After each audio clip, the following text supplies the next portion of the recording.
Then I come to my folks, and I have to be donkey of the day, which you still haven't explained, Leonard, and you're going to have to. Because when you make those type of statements about your sister to our community, what you're saying to the community is, as black women, you're devalued. And if you stand up and you make a stand and you say, we need equality, and we have to say what's right and what's fair, and then a brother that looks like me from South Carolina says you're the donkey of the day, you have to explain that to our community. I've explained it. I said that I think that you're using racial and gender bias, which are actual real issues. The struggle that the black woman is going through in many industries is a real issue, but you're using it to focus on something that you're dealing with individually.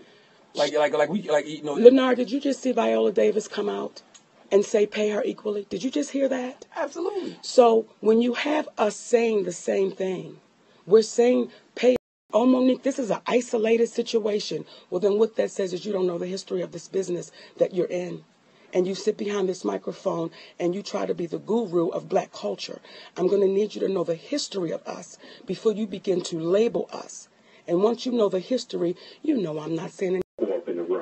Now, Sydney, can I ask you a question about that? So what happened when y'all made the counteroffer, though? Let me answer that, please, Daddy. When you say what happened when we made the counteroffer, this is why, again, Leonard, you've got to be careful with your words. Because you called your sister donkey of the day, but you didn't do your research.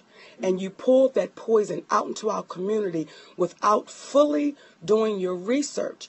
And now as we sit here, you have to almost backtrack your words. I'm not backtracking anything. When you ask a question, did you counteroffer? We put all of it out there. We put the information out there. So you were so ready to do good radio that you didn't do your homework. And when you have a conversation, you know a brother named Gerald Kelly? Absolutely. Would you consider him your friend? Absolutely. See, I was on the road with Gerald Kelly 2 weeks ago. Yeah, he called me. And he That's why you said, here. Monique, I talked to Charlamagne. And he said, man, you know I love Monique. I wasn't doing nothing but making radio. I didn't say that. Well, then then didn't tell him that. you have I to did have say a I love Monique, conversation though. with Gerald Kelly. Because, when you say, did you counteroffer? See, we did. And they said there was no negotiations. You take it or leave it. But had you done your... We didn't actually